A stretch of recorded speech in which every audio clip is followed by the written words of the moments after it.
Alhamdulillahirabbil alamin. Allahumma shalli wa sallim ala sayyidina Muhammad. Pastinya kewajiban dakwah adalah kewajiban atas tiap-tiap individu muslim.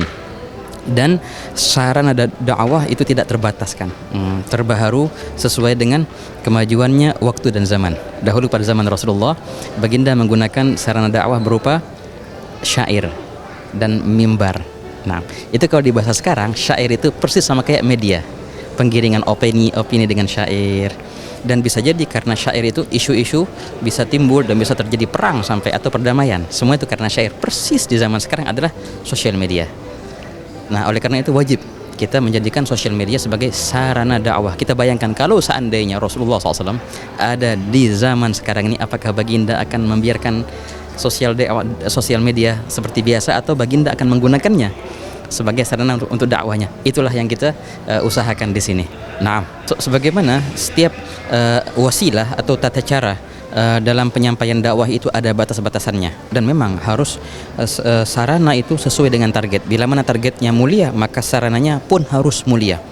Di kalangan kita, al-ghayah tuqarrirul wasilah. Tujuan itulah yang menentukan sarana, bukanlah yang menghalalkan sarana. Sarana harus sesuai dengan konsep dan prinsip dari tujuan itu. Di zaman Rasulullah SAW, ketika baginda menggunakan salah satu sarana yang ada pada zamannya, namanya an-nadhirul uryan. Nah, jadi dulu orang Arab tuh kalau ada punya kabar baru, dia naik ke gunung dan buka busana dan lalu dia menyampaikan kabarnya. Itu kabar yang sangat penting berarti. Nah, di zaman Rasulullah SAW, baginda menggunakan sarana itu, tapi tidak melepas bajunya, tidak membuka auratnya, tetap pakai baju, tapi menyampaikan kabar itu. Beginilah sekarang. Sosial media dengan aneka ragam warna dan aneka ragam cara, yang kita pakai adalah cara yang sesuai dengan metodenya Rasulullah SAW, cara penyampaiannya dan cara follow, cara subscribe, semua cara apa yang bisa ditiru dari media-media yang lain, semua itu lihat sesuai dengan apa-apa yang dibatasi oleh syariat. Nah, itulah yang menjadi prinsip utama di sini. Ya, pertama selamat ulang tahun yang keempat buat Cerita Malam. Semoga ini menjadi tonggak buat Cerita Malam lebih luas lagi dalam segmentasi dakwahnya, dan juga lebih kreatif lagi dalam mengemas dakwah khususnya kepada sobat digital dan anak-anak muda, baik itu milenial maupun Gen Z. Kesannya sebagaimana kita diajarkan untuk ngajak orang bil hikmah dengan cara-cara yang kreatif, yang secara umum itu jadi bijaksana, ya itu terasa sekali. Karena ini pertama kalinya Cerita Malam di bawah muassalah bikin event di tempat dengan kemasan dan segmentasi yang relatif off the box, keluar dari biasanya khariqul adah. Terus sehingga ini diharapkan menjadi titik baru bagi muassalah untuk lebih baik lagi, lebih berkembang lagi, lebih luas lagi dalam menjangkau dakwahnya, baik secara kuantitasnya yaitu orang-orangnya maupun secara kualitas yaitu kreativitasnya. Kemudian harapannya ya ini menjadi satu titik bagi muassalah untuk terus bertumbuh, dan utamanya juga untuk belanja masalah-masalah umat.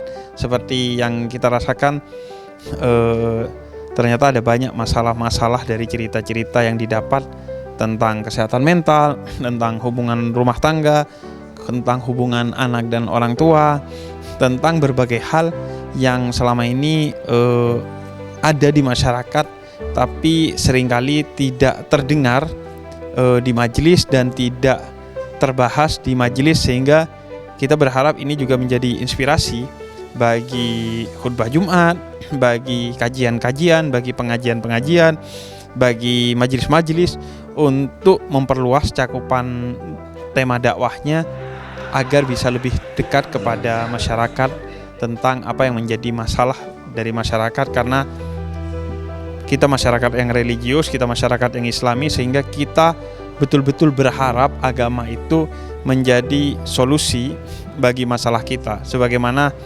yang dijanjikan oleh Allah dalam Al-Quran, wa may yattaqillah yaj'al lahu makhraja wa yarzuqhu min haitsu la yahtasib. Siapa yang dekat kepada Allah akan dikasih solusi. Wajah Allah di muka bumi ini adalah Nabi Muhammad, dan penerus warasatul anbiya, penerus para nabi termasuk Nabi Muhammad adalah ulama. Sehingga sudah seharusnya semakin dekat dengan ulama semakin selesai masalah-masalahnya dia. Oleh karena itu ulama harus belanja terus masalah-masalah umat agar mereka terus relevan sebagai solusi bagi masalah-masalah umat. Dan penting kolaborasi seperti ini karena kita tahu ulama juga butuh orang-orang di sekitarnya yang mensupport dan mengkolaborasikan apa yang mereka mampu kolaborasikan untuk kepentingan umat. Jadi walaupun saya baru pertama kali tahu, tapi saya ketika melihat konsep-konsepnya kebayang gitu di kepala saya bahwa ternyata seru ya ini konsepnya gitu, bahwa setiap orang bisa membawa ceritanya masing-masing, kemudian itu dibahas, dan memang itu yang memang dibutuhkan kan sama kita di zaman sekarang ini gitu, karena permasalahan kita beda-beda, permasalahan kita banyak yang mungkin orang tidak tahu, kayak dulu kalau di zaman Nabi kayak gimana sih hal-hal kayak gitu tuh ternyata di cerita malam menjadi wadah yang orang jadi bisa menyalurkan cerita-ceritanya yang kemudian bisa dijawab dan dikembalikan ke gimana dulu Nabi menyikapi gini-gini dan segala macam. Jadi saya sih berharap ke depannya cerita malam tuh terus bisa menjadi wadah untuk orang bisa feel free to tell their story gitu. Saya tuh pertama kali tahu Habib Mujtaba tuh waktu saya pernah taraweh di MRBJ ya, Masjid Raya Bintaro Jaya, MRBJ. Kemudian beliau mengisi kultum tarawehnya, dan pada waktu itu beliau menyampaikan tentang bagaimana pendidikan dalam keluarga, mengambil contoh bagaimana pendidikannya Imam Syafi'i, keluarganya Imam Syafi'i, orang tuanya Imam Syafi'i kepada Imam Syafi'i, lalu pokoknya 4 imam mazhab ini, Imam Hanafi, Imam Malik, juga Imam Ahmad. Jadi kayak itu tuh menyentuh banget di saya. Jadi ketika saya tahu Habib Mujtaba punya acara gitu, pengen banget saya ketemu secara langsung dengan beliau gitu.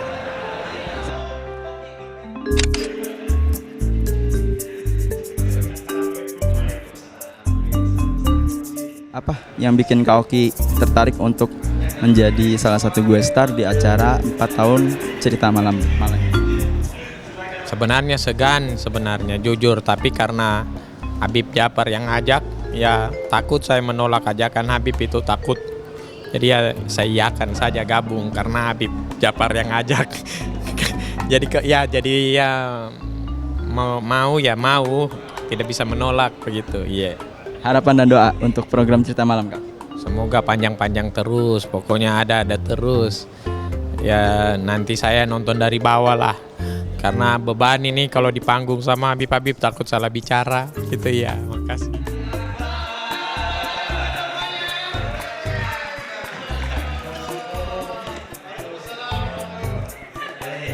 Jujur sebelumnya saya belum terlalu tahu tentang cerita malam, makanya hari ini saya ada kayak penasaran ingin kira-kira acara ini seperti apa, makanya saya ikut Okidem, sebenarnya ikut Okidem ke sini sekalian siapa tahu membuka wawasan saya lagi lebih jauh tentang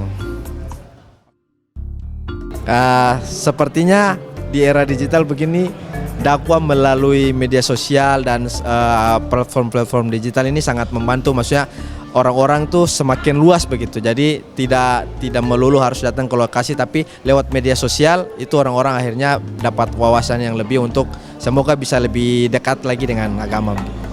Jujur yang bikin saya tertarik malam ini, saya kesini karena ada Bang Abdur dan juga Okidem dan juga tentunya ada Habib Jafar. Makanya saya tuh sebenarnya ingin mudah-mudahan lewat cerita malam ini saya bisa belajar agama lebih dalam lagi dan semoga bisa semakin bertakwa. Semoga lebih banyak lagi orang-orang yang gabung mengikuti acara ini supaya kedepannya kita bisa lebih banyak lah mengikuti ajaran-ajaran Islam.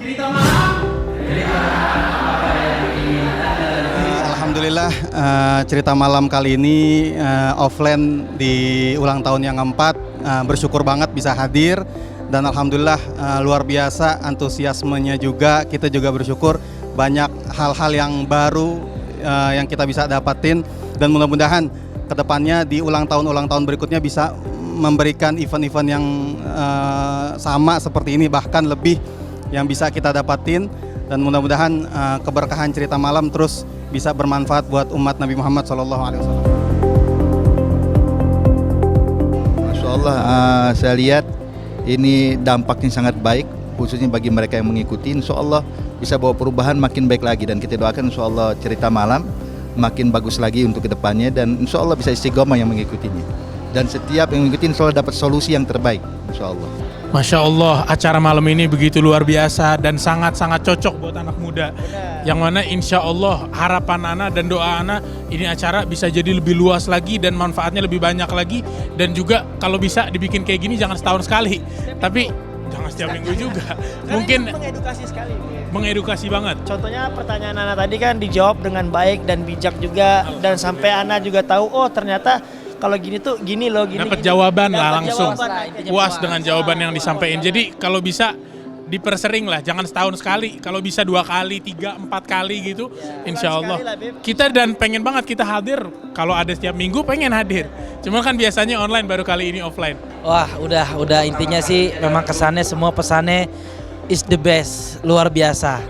Luar biasa. Ini juga kita bawa teman kita juga yang mudah-mudahan memang selalu mengikuti cerita malam ini, kajian-kajian ini. Makasih banyak. Alhamdulillah kita sudah hadir di acaranya Milad keempat cerita malam Majelis Al-Muwasalah, dan Masya Allah acara hari ini kita mendapat ilmu, bukan hanya ilmu tapi kita juga dapat keseruan juga pada malam hari ini. Dan doanya mungkin Habib buat cerita malam ke depannya. Insya Allah selalu sukses buat Hai Mujtaba dan para kru. Insya Allah makin menyebar ilmunya buat mereka yang belum sampai. Insya Allah sukses terus insya Allah. Amin, amin. Sukses terus. Cerita malam, ceritakan apa yang ingin Anda ceritakan. Alhamdulillah acara cerita malam ini segmen yang begitu menarik, memberi kesempatan kepada masyarakat, tentunya kepada umat muslim untuk menanyakan cerita-cerita keluh kesahnya dia ya melalui cerita malam ini.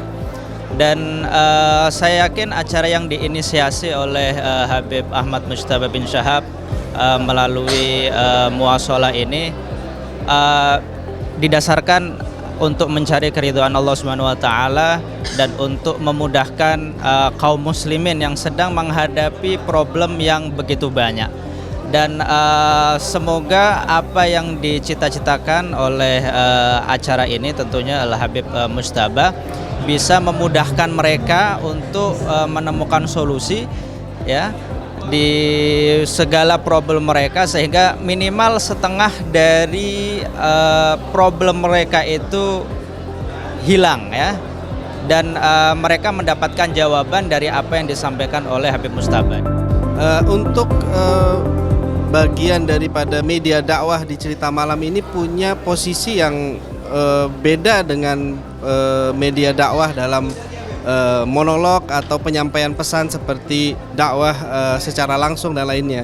Karena dalam program ini lebih mengarah kisah-kisah kehidupan orang lain, dan memang di situ enggak secara langsung menunjukkan siapa orangnya.